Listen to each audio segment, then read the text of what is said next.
Good morning. Our opening words this morning are the beautifully crafted and 20-year-old words of the Faithful Fool's mission statement. Would you say them with me, please? They're printed in your order of service. We are called to a ministry of presence that acknowledges each human's incredible worth. Aware of our judgments, we seek to meet people where they are through the arts, education, advocacy, and accompaniment. We participate in shattering myths about those living in poverty, seeing the light, courage, intelligence, strength, and creativity of the people we encounter. We discover on the streets our common humanity, through which celebration, community, and healing occur. Please rise now in body or spirit and sing together number 295, Praises for the Journey.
Good morning.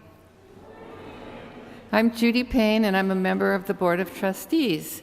And on behalf of the members and longtime friends of this congregation, I want to extend a warm welcome to everyone here, and especially to our visitors. If you're here for the first or second time and feel comfortable, I would invite you to stand so that we can welcome you.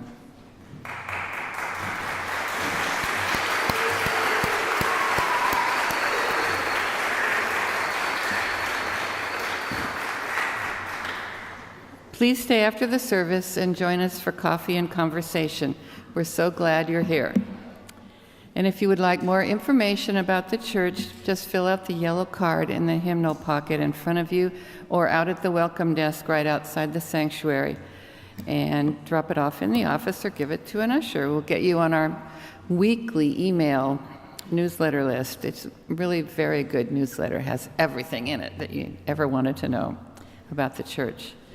Upcoming events are published in our order of service, and so we invite you to read them over and come to anything that interests you. And here are a few brief announcements that didn't make it into the order of service. Join us for the 2019 All-Church Retreat. This fun, relaxing getaway during Memorial Day weekend is the perfect way to start the summer. Stop by the All-Church Retreat table in the gallery for more information. And also be sure to visit the Faithful Fools Whole Fools Market after service. Note the great sign they have out there. Poetry anthologies, t-shirts that remind us that we discover on the streets our common humanity are there to enjoy. All proceeds go to support the work of the Fools. And next Sunday, after church, 2 p.m., the Singletarian potluck will occur in the Kincaid room. And bring a dish and join us. And today, I should have told you this first, at 12:30, visitors and newcomers are invited to attend the monthly newcomer orientation held in the Murdoch room, which is just down the hall. Come and learn about our church community. There will be a short video presentation and time for questions and conversation. And now I have a very special announcement. Thanks are in order to Kelly Murray and Lawrence Pilgrim for their fantastic job as co-chairs of the 2019-2020 Annual Operating Fund Pledge Drive.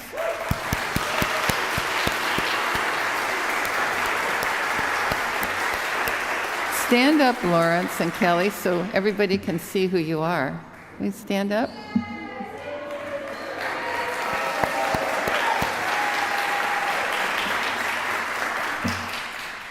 The drive officially ended on March 31st, and we have commitments of about $480,000 toward our goal of $625,000. Donors increased the amount of their pledge by an average of 11%, which is great news.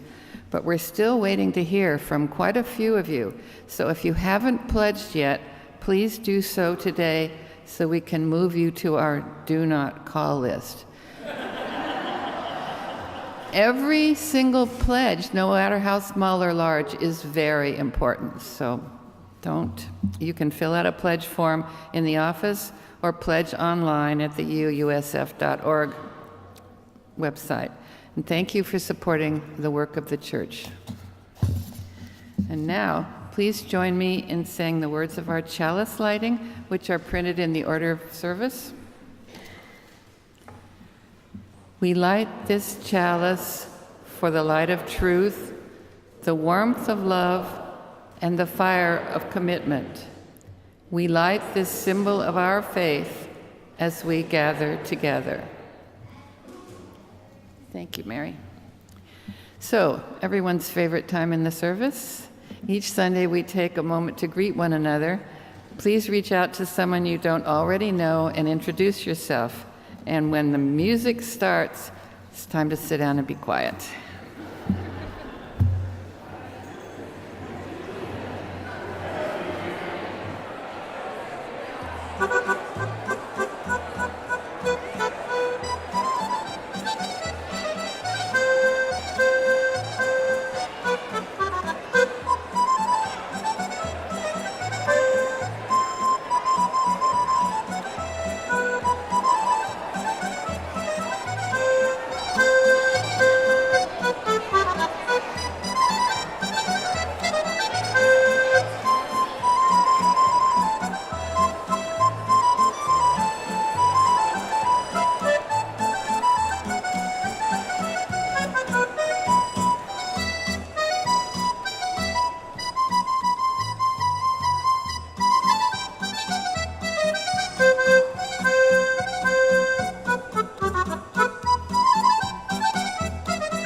I don't quite imagine why it is we all weren't dancing with that. So, I have a story for the children. And the children, are you all ready? And I know some of you have heard this story before, sometimes here, sometimes on a street retreat. And so if you know this story, you know the opening line with me. Are we ready? First, I have to say, this story belonged and is a story of Kay Jorgensen's. Now, Kay helped begin the Faithful Fools down in the Tenderloin, so this is actually a real story. So, ready? It was a sunny day in Berkeley.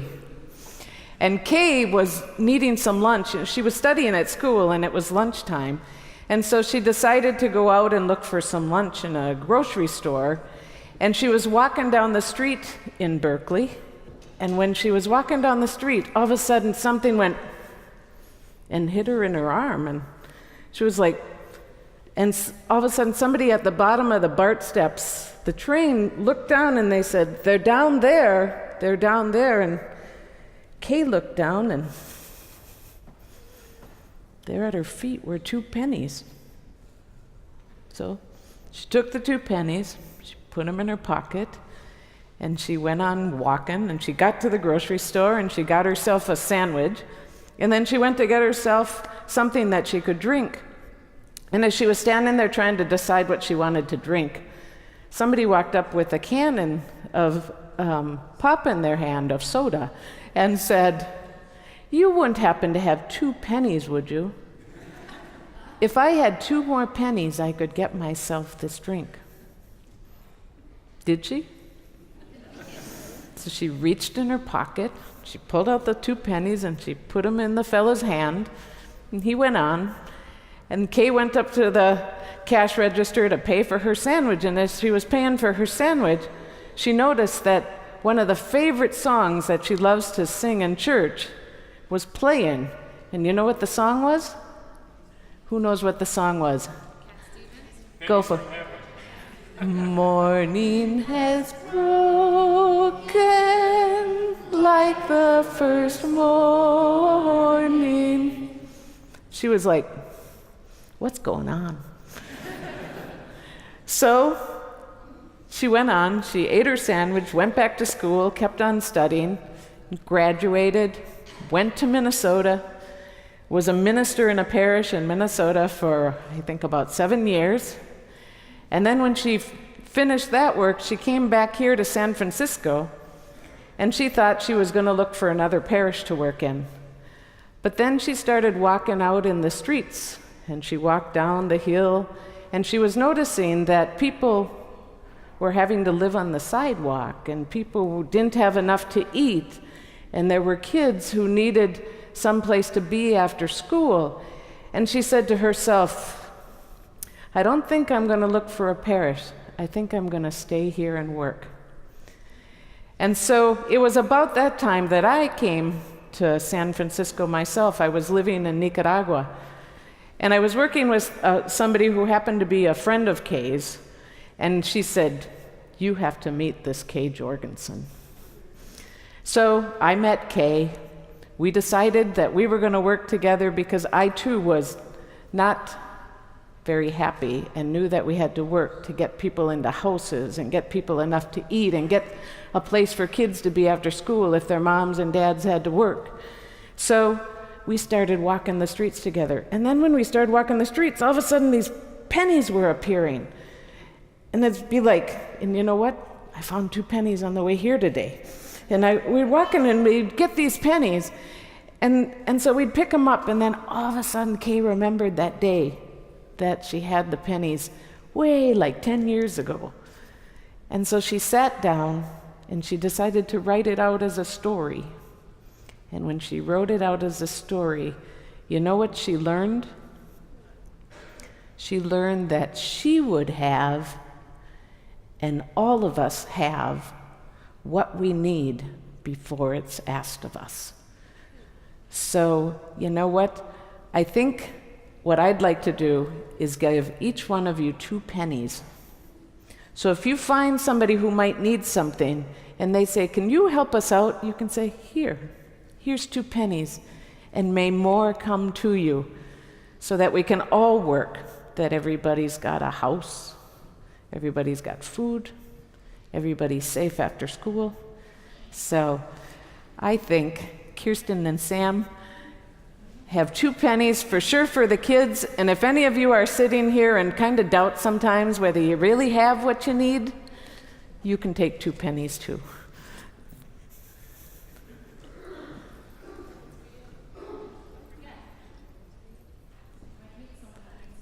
Here, Kirsten. Who needs 2 pennies in case somebody needs them?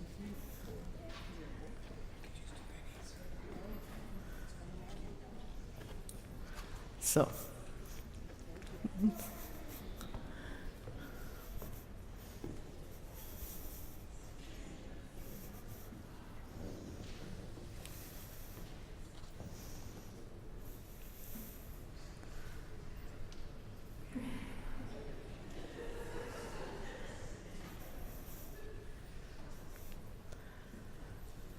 We're going to have a lot of trust in this room after this is over.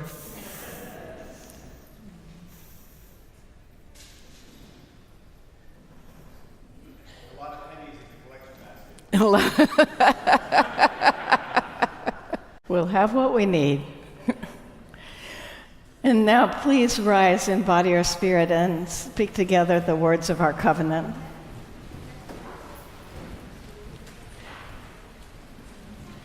Love is the spirit of this church, and service is its prayer. This is our great covenant, to dwell together in peace, to seek the truth in freedom, and to help one another.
Please join me now in a moment of reflection, meditation, prayer, and breathe with me, if you would.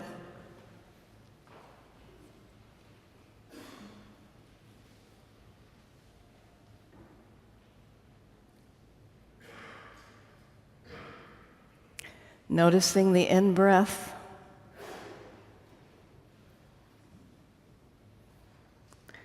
noticing the out-breath,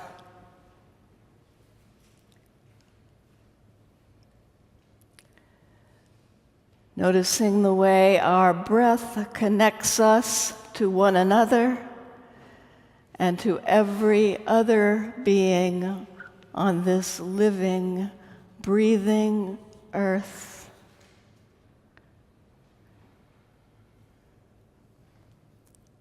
Connects us as we breathe together in shared silence, inviting stillness in this sacred place.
We welcome stillness.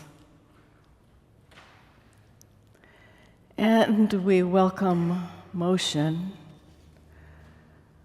moving along a path to somewhere. Some of us running and skipping, some walking slow or fast, some of us rolling, all along the way, together in community.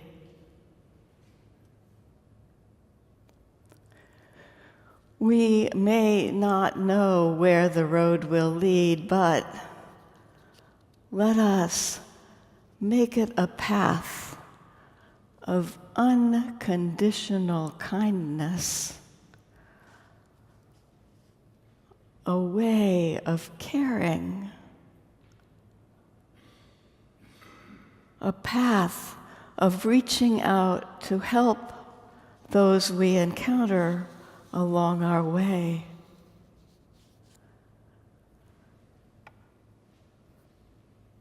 May we come to know the road we are on as this path of loving kindness.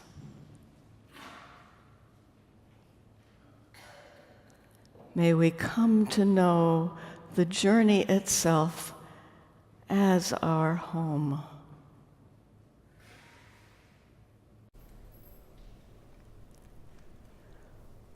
Please join me in speaking together the congregational response that's printed in your order of service.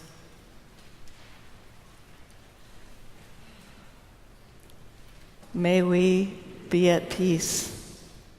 May our hearts remain open. May we awaken to the light of our own true nature. May we be healed. May we be a source of healing for all beings. Blessed be.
My first semester in seminary, I took a course Carmen taught with Kay Jorgensen, the other co-founder of the Faithful Fools Street Ministry. Kay, of course, also served this church as social justice minister. And it was from Kay I learned the art of not just standing in the crossroads, but making a career there.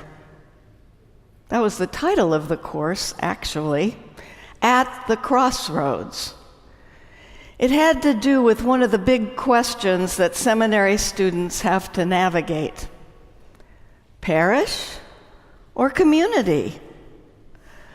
Serve a congregation or serve as a Unitarian Universalist minister in an organization in the community.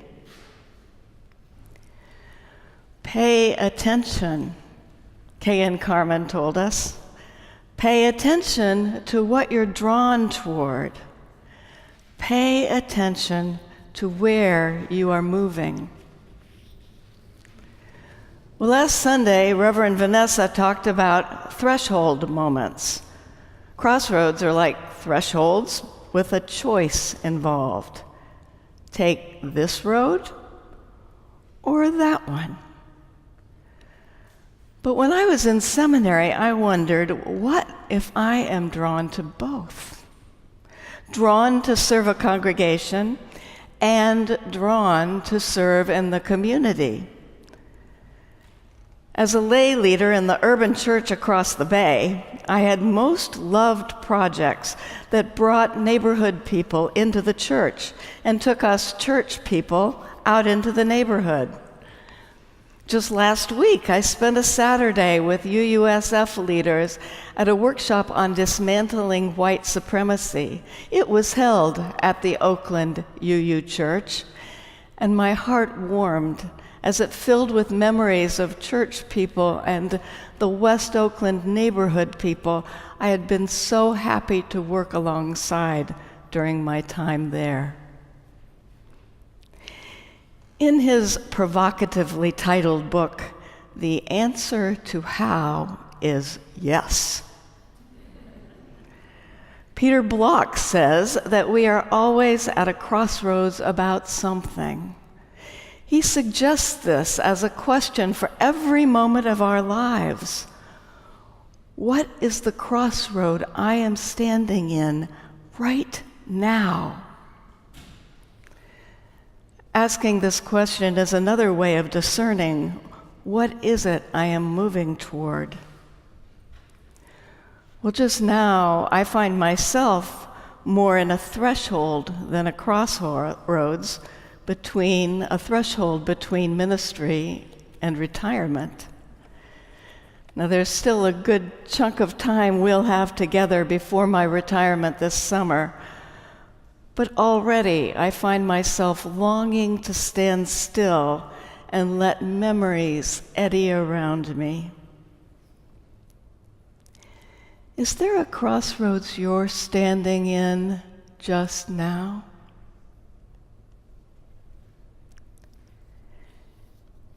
Kay created her ministry right there in the crossroads, the intersection between parish and community, between the Tenderloin streets and this church up on this hill. Kay thought of her work as opening a walking path between them, inviting people from UUSF to join her in the Tenderloin, and inviting people from that diverse and fascinating neighborhood to find their way up the hill to these pews. It's been an incredible honor for me to be walking that way, in those footsteps, in this chapter of my ministerial career. So we say at Faithful Fools that generosity breeds generosity. And today's offering will go to support our work and supports us in our work of advocacy, of accompanying people, of being a still point and a presence in the Tenderloin neighborhood. So we thank you for whatever you can offer to support us in our work, and we invite you to come and visit us also there. The offering will now be taken.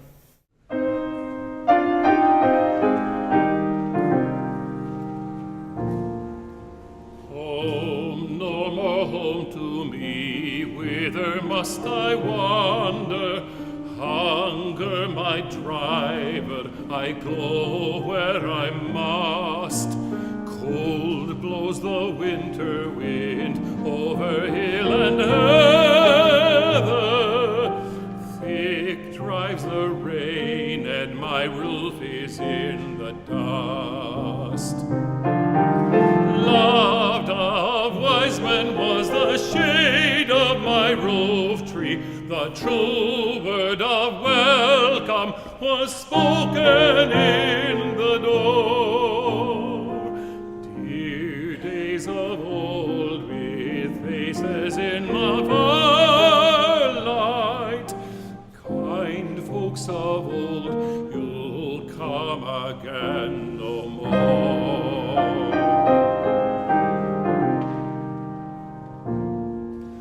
Home was home then, my dear, full of kindly faces.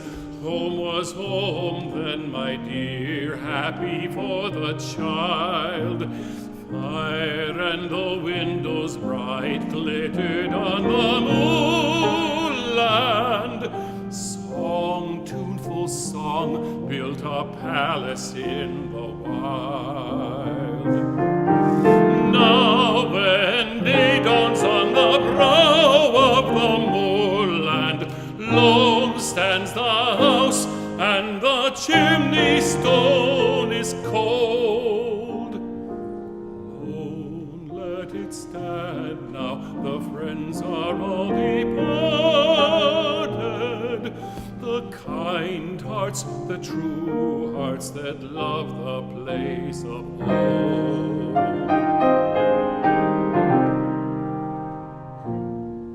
Spring shall come again, calling up the moorfowl. Spring shall bring the sun and rain, bring the bees and flowers. Red shall the heather bloom over hill and valley. Soft flow the stream through the even flowing hours. Fair the day shine as it shone on my childhood. Fair shine the day on the house with open door. Birds come and fly there and twitter in the chimney, but I go forever and come again no more.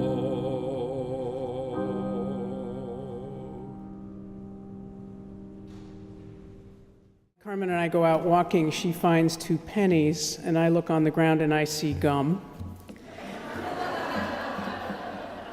However, I'm working on my attitude. So today I spotted 2 peonies. I'm making progress.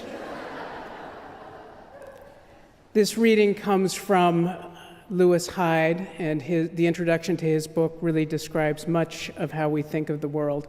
My name is Sam Dennison, and I'm also a faithful fool. Trickster figures, Coyote, Hermes, Mercury, and more, and all the tricksters are on the road. They are the lords of in-between. A trickster does not live near the hearth, does not live in the halls of justice, nor in the soldier's tent, the shaman's huts, or even in the monastery. Trickster is the spirit of the doorway leading out and of the crossroad at the edge of town. Trickster is the spirit of the road at dusk, the one that runs from one town to another and belongs to neither. The road that Trickster travels is a spirit road as well as a road in fact. In short, the trickster is a boundary crosser. Every group has its edge, its sense of in and out, and the trickster is always there at the gates of the city and at the gates of life, making sure there is commerce. Trickster also attends the internal boundaries by which groups articulate their social life. We consistently distinguish right and wrong, sacred and profane, clean and dirty, male and female, young and old, living and dead, and in every case, trickster will cross the line and confuse the distinction.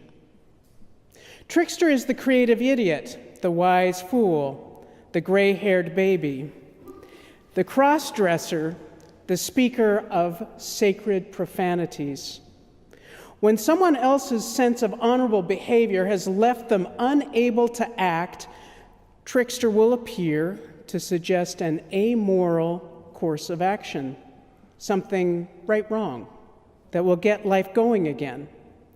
Trickster is the mythic embodiment of ambiguity and ambivalence, doubleness and duplicity, contradiction and paradox. The best way to describe trickster is to simply say that the boundary is where trickster will be found, sometimes drawing the line, sometimes crossing it, sometimes erasing it or moving it, but always there, the God of the threshold in all its forms. Be thou my feet and guide my walking. Be thou my eyes that I may see. Open my heart, give me compassion. Hear my cry and answer me. Be thou my feet and guide my walking. Be thou my eyes that I may see. Open my heart, give me compassion. Hear my cry and answer me. Be thou my feet and guide my walking. Be thou my eyes that I may see. Open my heart, give me compassion. Hear my cry and answer me. Be thou my feet and guide my walking. Be thou my eyes that I may see.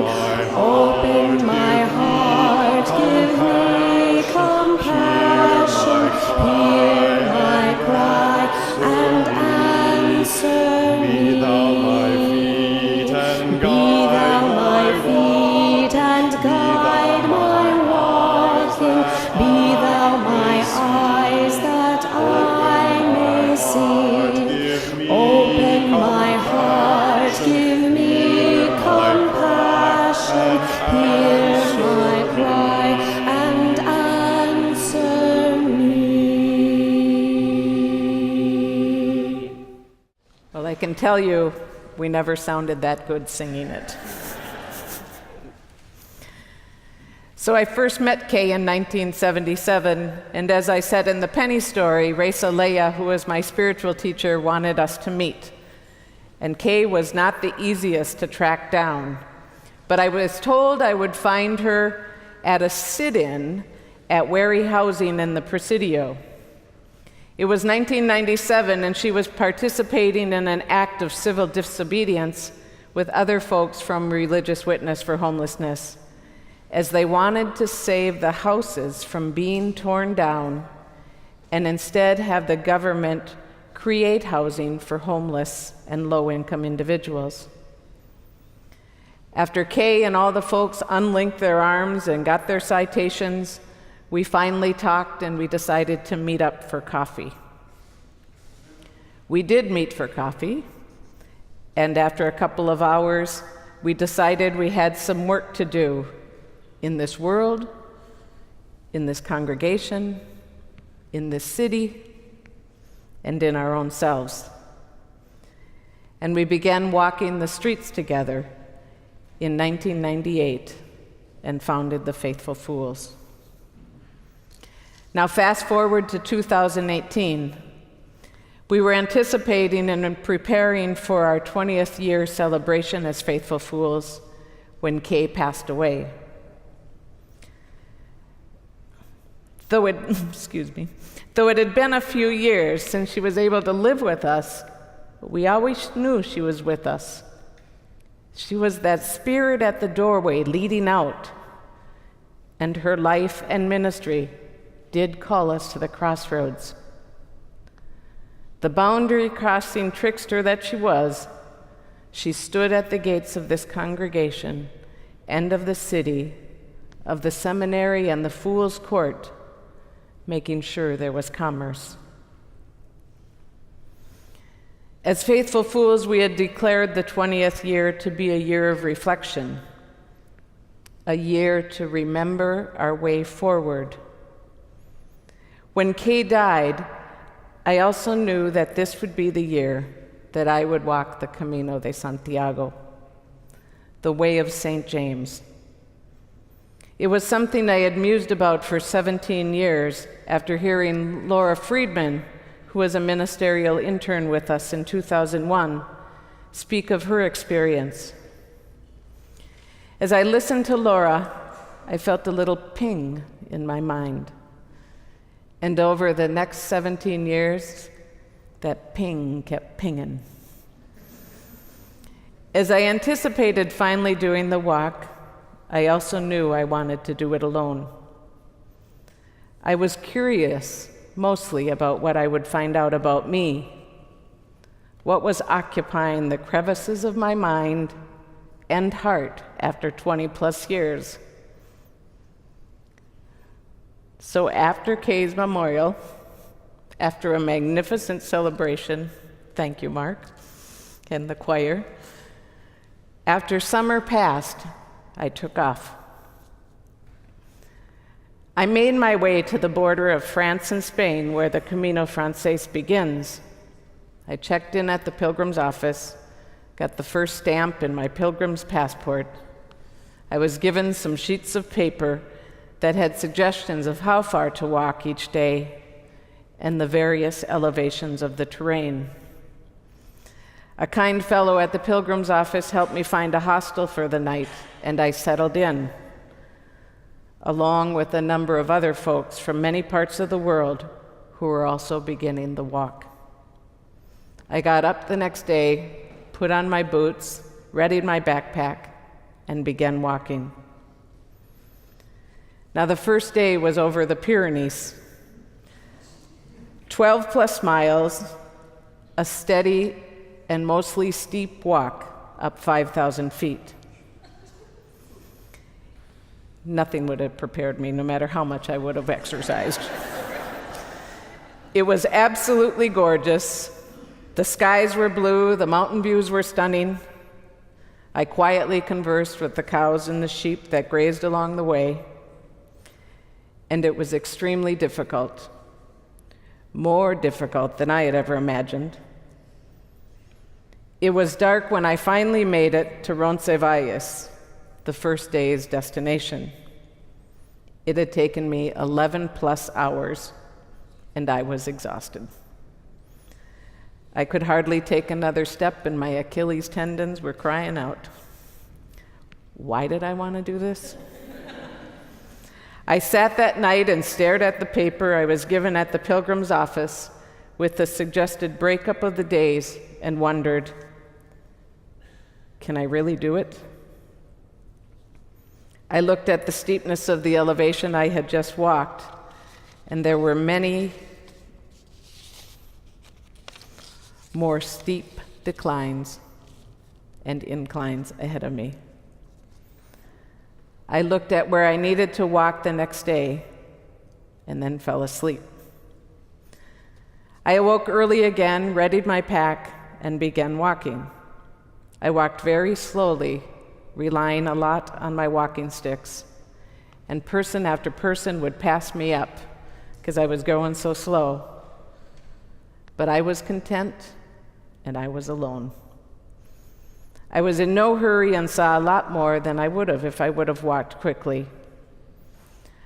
I eventually made it to the second destination before nightfall. I found a place to stay, had supper with fellow pilgrims, and laid down.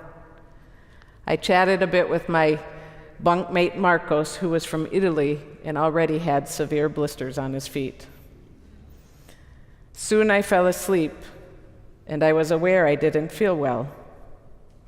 I got up the next day, readied my pack, walked out into the street, and I still didn't feel very well. Did I have the energy to walk? I was battling with expectations I had of myself. Me, myself, and I were going back and forth when a bus approached and with little hesitation, I got on it and rode to Pamplona. I rented a single room and went to bed. Up to that moment, I had spent many hours and years imagining this walk. I had a lot of ideas and ideals of what it would be like and how I wanted to do it. It reminded me of a day early in Kay's and my working. We had talked a lot about wanting to live in the Tenderloin. We had found a building right in the heart of the neighborhood where we could live and work. It had a living space and program space. We were so excited and we were readying ourselves to move in, and then whoosh. I was flooded with, oh my God, do I really want to do this again? I loved the quiet of my little studio in the Berkeley Hills. I went home every night to the mostly quiet company of myself alone. I had just come from Nicaragua, where I lived for 7 years in the barrio, where our house was also the primary community space, and our bedrooms had no ceilings. People were always at the door or in the house. The realities of poverty and trauma and angering injustice were ever present, and I could count on one hand how many times I heard silence in those 7 years, day or night. This particular moment, Kay and I were sitting at All Stars Donuts, our downtown office in the Tenderloin, and I was going on and on, lamenting the loss of my secure little room and questioning whether I really wanted to do this public living thing all over again. And finally, when Kay had enough, she looked me in the eye and she said, "Do ya or don't ya?" That's Minnesota talk. Yes, I said. I simply said yes. It was settled. We were moving into the Tenderloin, into the Fool's Court. No more wavering. Now, sitting in the cafe in Pamplona, it was a similar moment. This time I was asking myself, amidst all the doubts and excuses, are you going to walk or not? Well, I had some practice with this question, and with the answer too, for that matter, and I said yes. I got up the next day and started walking and felt happy with my feet on the path and once again being in the company of other pilgrims. Because the voices in my head are always occupied with something, now came the inquiry of the self. What is it you're walking toward? I knew that a few hundred miles across the country was the Cathedral of St. James, but I didn't think that was it. Walking 500 miles to a tourist-laden cathedral was definitely not what pinged me 17 years earlier. What was the ping? Besides the heavenly thought of walking alone in a land far, far away. I started out by myself, and I met companions along the way. In the second week, I met 3 women, 2 from Scotland and 1 from Colorado, and we eventually became a pod of sorts. By the end of the Camino, we called ourselves the Cuatro Peregrinas Locas, the 4 crazy pilgrims. We walked together, each one of us at our own pace, and we became witnesses to one another.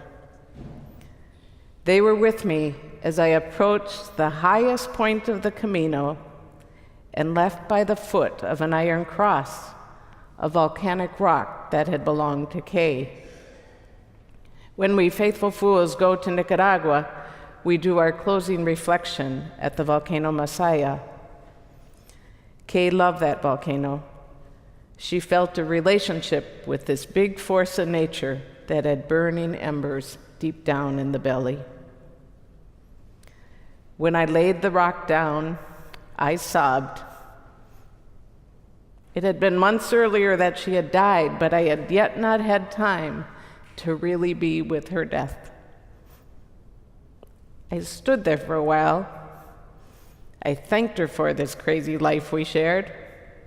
I thanked her for being my teacher and friend, and then turned around and walked down the mountain. And to my surprise, I felt lighter and excited and free to keep on going, not only with the pilgrimage, but with life. I heard people saying along the way, the Camino is life, and I know I had been thinking that too. To get up every day and start walking requires having an intention and a commitment. And it's easier to do this if there is a mass of others doing it too, just like life. It's important to be walking a yes. Are we in this place today because it has something to do with our collective yes? Having a direction, a commitment, a longing helps us keep moving through the tough spots and lower spirited days. I know I started out thinking it would be grand to walk alone for 40 days, but it didn't take long to be reminded that we are in this life together. And it is a real gift to find our companions and friends to walk with. We may think this life and our efforts are primarily about us and our well-being, but they aren't. The bare fact is that our well-being is bound up with everybody else's in this city, in this congregation, on this planet. As we engage in the work of strategic planning, balancing budgets, reading books and writing poetry, teaching children, working on our computers, it is vital to ask ourselves and one another, what are we walking toward? What compels us to keep on walking? As a congregation, as a city, as neighbors, as a family, what are we walking toward? What are we saying yes to? Are we saying yes to being active citizens of this world and walking together toward a more just and compassionate way of being in the world? A more just and compassionate city? We've been walking a long time, and instead of getting closer, it seems we're getting further away. Do you think we might have missed a yellow arrow that told us which way the path was? Did we take a few wrong turns? There's a lot of territory to cover and work to be done in most every direction we look and walk. Housing, healthcare, education, the prison systems, building repairs after floods. Still, let's not lose hope. It's never too late to get our feet on the right path and start moving in the direction that gets us where we want to go. And there are tricksters in our midst who can lead us to the crossroads. And if we find ourselves backpedaling, tempted to hide away in our little secure spaces, be grateful for the fool who will look in your eye and simply ask, do you or don't you? And then today, as we were leaving the house, Sam reminded me of the little thing that we say to get ourselves going, or when we get a little low, and it comes from the movie The Best Exotic Marigold Hotel, where he says, it'll be all right in the end, and if it ain't all right, it ain't the end. Thank you.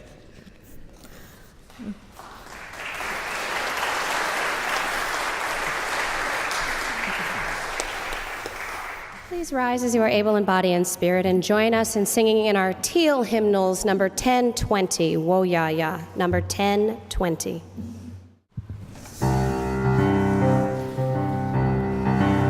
We are going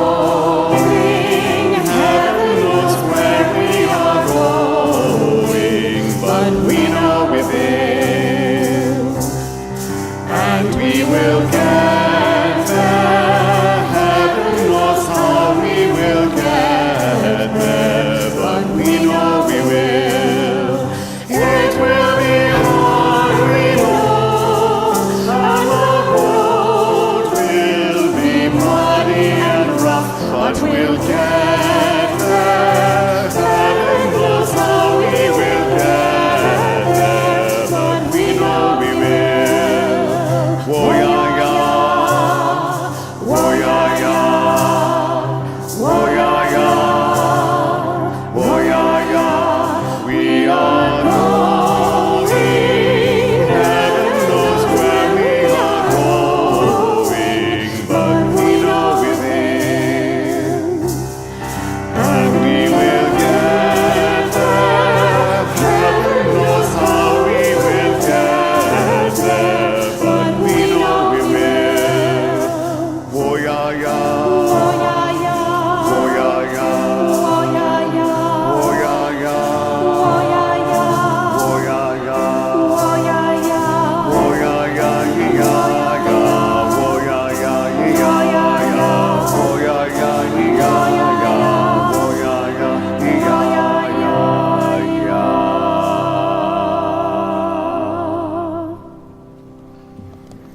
So, for our benediction, if you want to and feel comfortable reaching out and taking a hand or touching a shoulder or putting your heads next to each other.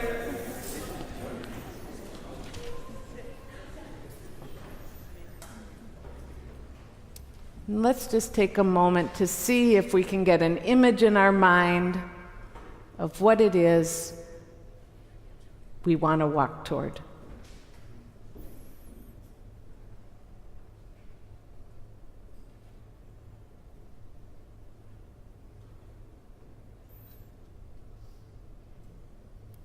And I ask us, do we or don't we? What's the response? Yes. And now, may love surround us, may joy gladden us, may peace lie deep within, and may you and all those you love and know go in peace. Amen.